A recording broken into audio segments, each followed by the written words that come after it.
Hi, and welcome back to THU TV. I'm here with Chris Nichols from Chaos Group. How are you, Chris?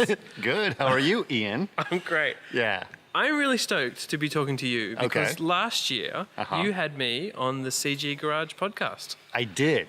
And we recorded that here at THU. We did record it here at THU. And you were wondering, well, why would you want to do an interview with me? And I said, you have such a great perspective from the journalistic point of view. So I was very happy. And we had a great conversation. I really enjoyed it. Yeah. In fact, we talked about things that ever since have been very relevant to me. Yeah. Because it was about how to make a living in a crazy publishing online industry, right? Yeah, and that's what I've been doing for the past year. Yeah. Now, I'm really interested in talking to you about your story. Okay. Because you were in visual effects. You still are in visual effects. Kind of. But I feel like you've pivoted to something different. And a lot of visual effects artists I know want to do that, have done that, have thought about moving on from the industry, but also using their skills that they've learned in the industry. Yeah. What I'd say I've done is I quit production work. Yeah. Right? Yeah. Well, let's talk about that. What were you doing originally in visual effects? So I worked for years on feature film, visual effects. I worked at Digital Domain, Sony, Method, places like that. And I also did some commercial work as well. And I was doing car commercials for about 5 years. But I've done a lot of major feature films. And I was a CG soup on several of them. So that's basically what I did. And I was in shot production, getting out there, getting 300 shots done or whatever it takes, right? Before we talk about why you left, what did you change to? What are you doing now? Oh, so now I work for Chaos Group. They're better known as the people that make V-Ray, but they make other great products like Phoenix and other things like that. And I've been friends with them for a very long time through the years. And they brought me on board because I do have a lot of these different experiences. Before I even was in visual effects, I was an architect. That's right. And so and that's also part of the customers that they work with. So we started something called Chaos Group Labs, and it's where I get together with people I've met over the years and say they have an idea of something they want to try or do something, new technology, new ideas, and see what we can do to enable that or to support them. And so I basically connect the dots. I have a big Rolodex and I connect the dots between different people and see what I can do. And sometimes even different industries, like someone in the automotive industry may have a similar problem to someone in the visual effects industry, and they don't realize that they're fighting the same problem, and then we can come together and solve that. Absolutely. And your particular area of interest, at least from what you've been talking to me in recent times, has been ArcViz, right? Well, ArcViz is definitely a big part of it. There's a huge interest that's going on in this industry right now. When I had an interest in THU and trying to bring some of these guys here as well to help them make the connection between what they're doing, a similar thing, right, to what they're doing and what other people in the industry are doing as well. And another thing that people should know about, if they don't know already about you, is your involvement with digital humans and digital faces. Yep, that was another crazy project that I did. I was passionate about it back from when I was at Digital Domain, and I started this project. We're calling it the WikiHuman project, where we're getting together with some researchers and a bunch of people, and we're creating an open source digital human project. And I'm doing a talk about it tomorrow at 9:15 a.m., which will be very early for me. You are not allowed to go out and drink. I'm not going out tonight. No, I'll be a good boy. I promise. Yeah, that's a lie. And that's been some great stuff that you've been doing with lots of people, including Mike Seymour and lots of other people. Mike Seymour's been incredible. A lot of people. We've got people from ICT, and now actually some of them are at Google. So Paul DeBevic's at Google. Some people from Disney Research in Zurich. And what's really nice is like having left shop production, right? Having not been in this industry anymore. I really don't miss it in some ways, because it is grueling work, and I no longer really care about getting my name in the credits anymore. Yeah. And so, but I feel like I'm serving the community much better from this perspective, because I get to do cool stuff, weird stuff that like instead of just working on a shot, I can actually say, hey, what if we did something insane? Like try to think about the future, right? And you're still collaborating with people, Absolutely. so you don't feel, I assume, you don't feel isolated.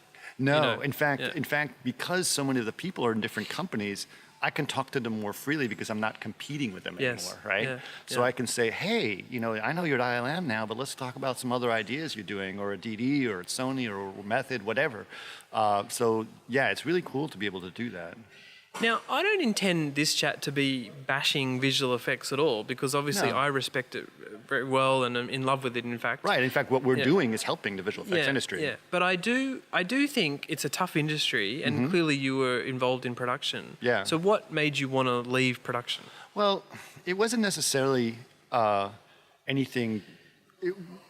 Basically, it was this position where I was in Los Angeles where if I wanted to continue to grow or do, advance in what I was doing, the only way that I was going to be able to do it was to move to Vancouver because of the tax subsidies. Yes. And Vancouver is a beautiful city, and I would have loved to live there. But my wife also works in the industry. She's a flame artist, and she can't go just randomly pick up and go to Vancouver because she's got a really good job here and lots of clients here. So I just decided, why not do something else? And she can continue her career and I can continue my career, or reinvent my career. And we managed to make it work really well. So shot production is there's nothing, it's good, but it can burn you out for a while. And so I don't necessarily regret leaving it. In fact, I feel like I'm serving the community and the much better from this perspective. And I also still feel very creative, Oh, absolutely. I mean, if anyone listening to the CG Garage podcast, you talk about your own work, but also get to talk to so many great people, right? Oh, yeah. Yeah. What I wanted to ask you about was the kind of skills that you felt that you had acquired from architecture and visual effects that continued at Chaos, or that you continue to use. Well, I mean, I still have all that knowledge of what I did, right? So when I'm talking to people about a problem they're trying to solve, I can use that knowledge and reflect it back. So the conversations are much more on the right topic, right? I can keep going and saying, oh, I know that problem, and this is how we do it. And the other nice thing is that as I'm talking to people, they're telling me about some of the new ideas they have, and I can follow along on that conversation, and then I can also take what they said and apply it to other people. It's kind of nice to do that, and I still get to get on the box and render and do things like that. Not as much as I used to, but I do, and it's kind of fun to do that. Every now and then, when the emails are too long, I'm like, I'm going to put that away for a while, and I'm going to work on this other VR project. I do a bunch of VR work now, actually. Yeah, right. That's been very interesting. In fact, I've been talking about this for a number of years, which is the skills that VFX artists learn are absolutely applicable in so many other areas, and VR and AR seem a very obvious one. Right.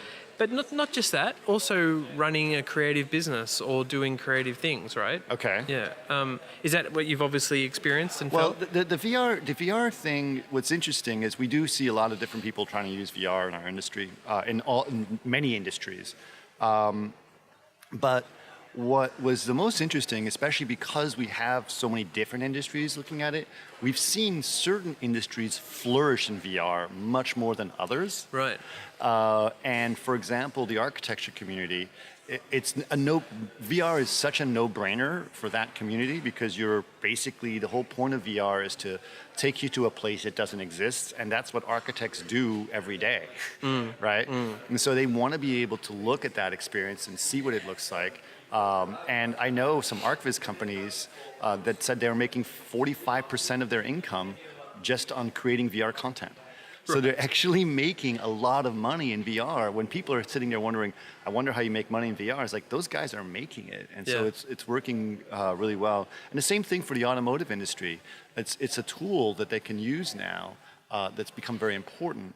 I don't know if remember in the old days when they would design cars, they would make these clay models, right? Yeah. Remember that? Yeah. They don't really make clay models anymore. No, it's so sad that maquettes have kind of disappeared. Well, they're extremely time-consuming and expensive to make clay models, right? So by the time you make it, you could have made 25 decisions or more if you did it all in CG. And so they used to make it in CG just on a screen, you know, like you would normally do modeling.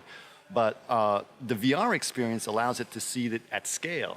Yeah, right? exactly. And they can experience it so much more, and so that becomes their design tool. And so we're looking at that. The thing about, let's use the automotive industry as an example, is that they're still looking at it, but unfortunately because of the way the VR is working, they're looking at it in a scanline rendering and real-time rendering, which works for a lot. But every now and then, they need to see a real proper reflection, because as you can imagine on cars and design, reflections are important. So that's when we came in, and what VR tools can we offer that can give you true ray trace ideas. So it's really nice to have these conversations with these guys, because I learned so much about the process of how an automobile design pipeline works. And I don't think I ever would have learned that continuing to work in feature films. In fact, that is an amazing thing about visual effects and animation. It cuts through so many different areas, doesn't it? Yeah. Yeah, and what's also interesting is you know, we are going through a generation change in the visual effects industry. There are people that are reaching a certain time of their lives where they want to look at new industries and want to expand on new things. And I'm seeing those people doing new ideas, right? So I'm actually seeing a lot of people that used to work in visual effects that are now working in the automotive industry. Some of my old friends are doing that kind of stuff, or VR. I mean, Los Angeles has become like one of the capitals of VR content. Well, actually, let me ask you about that, because you just said one of the reasons was about leaving visual effects was because you really couldn't go to Vancouver or elsewhere. And LA, everyone knows, really suffered from an exodus of visual effects studios. It did. Where is it at now? Well, because you know you're what, there. I think it's actually fairly stable at this point. Yeah. Because whatever was going to happen did. And so there's still people there, right? And they have found a good place, and they're continuing to do work. There's still a lot of TV production being done in Los Angeles as well. And actually, it's interesting. I know some freelancers out there that said, I've never been busier, because well, there's actually not that many people left. So they're like, and they're super talented and not cheap, right? And so people are paying for these people. So there is still a really good vibe in terms of where Los Angeles is. But at the same time, a lot of them have made that shift, right? Because they've moved over to VR. And you'll notice a lot of studios too, like Method or Deluxe, has their own VR research that they're doing there, and MPC is doing the same thing. And Framestore has advertising in LA, but it's also doing a lot of VR things. So there's a lot of that stuff that's going on, which I think is really cool. I was interested in your journey from VFX to what you're doing now, and the things that you needed to learn. You're doing a lot more podcasting. You're doing other kinds of research. What things have you been a bit scary about learning those things? You know, writing? How have you learned it? Writing. Writing, seriously. And I mean, this is one of the hardest things for me, because I am dyslexic. Right. So writing has been really hard, and luckily I've had some great help in the company. They have some really great people. David Tracy is our director of communication, and there's a guy in the UK that works with us. He is his name is Henry Winchester. And they've been helping me with my writing. Now, I get back notes, and luckily they say, no, it's really good. You just had a few grammatical errors or whatever in there, because that's what it is. I don't know. You know, it was interesting. I mean, there's a little side story. I don't know if you have a little time, but I was listening to a podcast with Max Brooks. You know who Max Brooks is? Yeah. Concept artist, map painter. No. Max Brooks is Mel Brooks' son. Yes, I do know. And he wrote World War Z and Zombie Survival Guide and a bunch of other things. And he actually does a lot of talks as well. He's a lecturer at West Point, believe it or not. And he was telling us the podcast, I felt like he was speaking to me, that he's very dyslexic as well. And so he writes books, and they're full of typos, so an editor goes through and just fix it. And then he says, do you want to go over a typo? And he goes, I'm sure it's fine, I probably won't see them, you know? So I feel very similar. I was like, if Max Brooks can do this, Chris Nichols can do this as well. Yeah. Well, I love your writing, and I read many blog posts that you've done and things like that. But I also listen to the podcast regularly. Yeah, that was a weird idea. I didn't know if it was going to work. Tell me a bit about it. I'll just tell viewers that you should go and follow first Chris at Red Eye Tales on Twitter. Yeah. And the CG Garage has a Twitter handle, does it? Or? No, it's the Chaos Group Labs, so it's CG_Labs as a Twitter handle. But the podcast itself has a Facebook page, so it's facebook.com/CG Garage Podcast. Check out those Twitter handles and also the Facebook page, also for lots of behind the scenes pics that you do, including your podcast setup, which I love. It's so nimble, you know. But you know, you have that as a portable thing, and you also have a nice little recording area in LA, right? Yeah, I try to keep it very flexible. I didn't really know if it was going to work. Really seriously, it was me just going on Amazon and buying a bunch of stuff and seeing if it would work. And I knew, I said, I'm not going to spend too much time doing it. I'm not going to edit them, and we'll see how it goes. And they've been going surprisingly well. Yeah. And I always look forward. I actually really look forward to doing them. They're never a burden. Tell everyone about the song. The song? Well, we were trying to figure out what to do for the song, because you always have to have a jingle. Right? Yeah. Do you have to have a jingle? Yeah, of course you do. Yeah.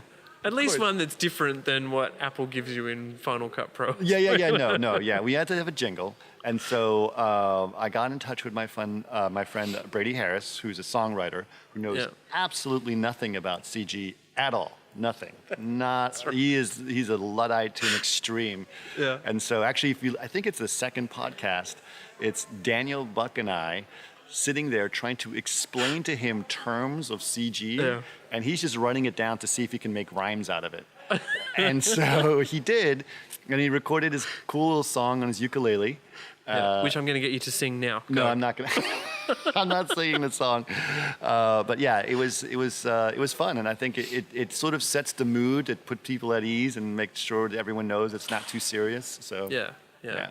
Okay, and apart from the one that you did with me, which is your favorite one ever, Yeah. what are some highlights? It is absolutely my favorite. What are, you know, I mean, people who haven't listened to it and could go out and quickly grab it on their podcast app on their phone. What are some highlights? Well, we have about 140 episodes right now, so that's been great. And we put them out. They come out every Monday morning, so you can download them then. But yeah, there's been some amazing ones. A lot of them I've actually recorded at THU. Yeah. This is actually one of the cool things that I get to do at THU is I get to grab people. There's one that's always a surprise. It surprised me even when I did it, was the one I did with Norman Seif. Yeah, the photographer. Yeah, the photographer. Where we talk, he's a photographer, knows not much about CG at all, but I explained to him the uncanny valley and asked him his opinion because he does all these portrait photographies and he gets genuine emotion out of these pictures. Try to ask him what it takes and go through the uncanny valley talk. It turned out to be brilliant, and I was actually extremely emotional by the end of it. I was like, oh my God, this is amazing. Yeah, right. Some of the other ones that I did is our 100th episode. We actually recorded that one live at Noman.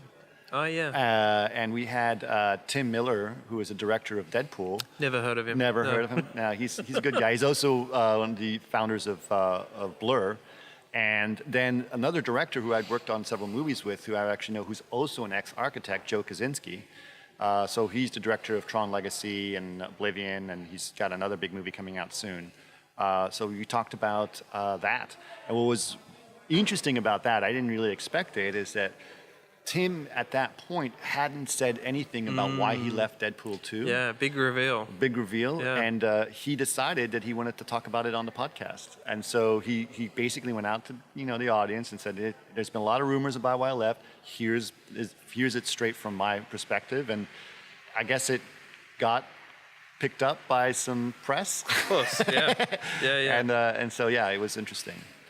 I want to say one thing that I love about what you're doing with the labs and the podcast is that, sure, you work at Chaos Group. Yeah. And sure, you possibly mention V-Ray when you can and all that sort of thing. Right. But actually, if you listen to the podcast, that's not what you're doing. No, it's not.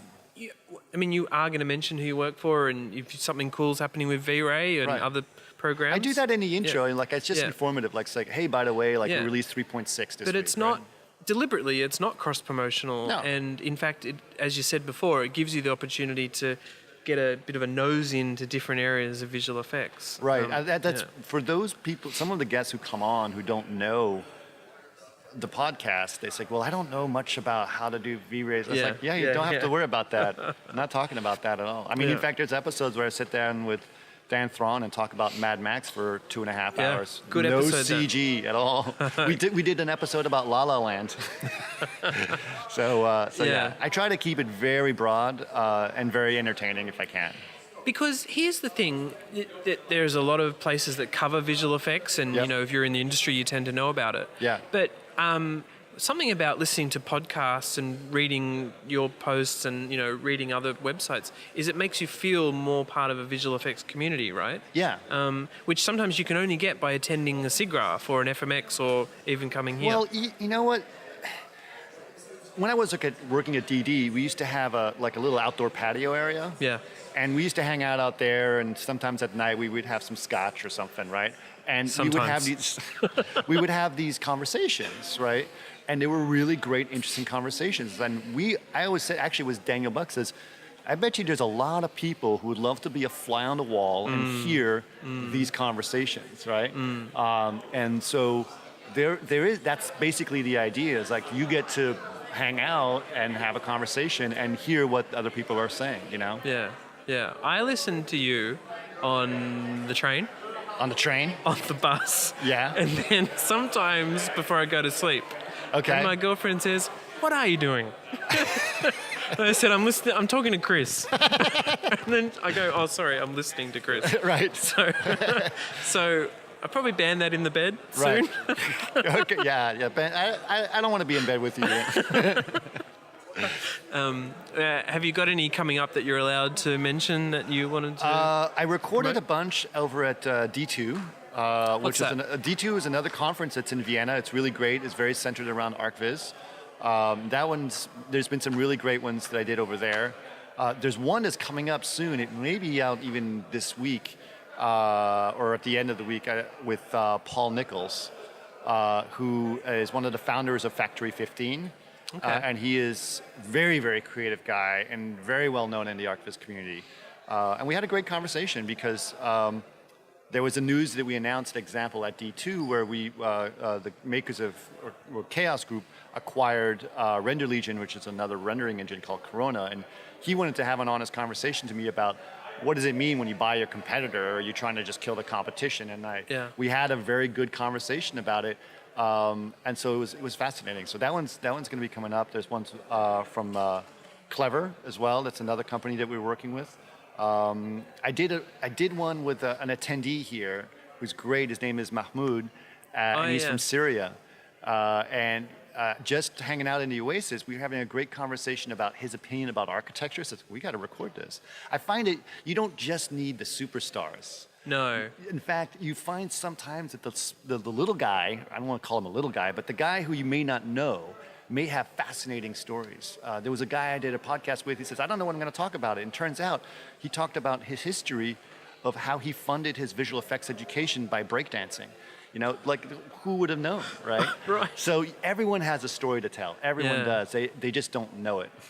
I'm obsessed with podcasts, Yeah. you know, and there's actually a lot of great industry ones now. Right.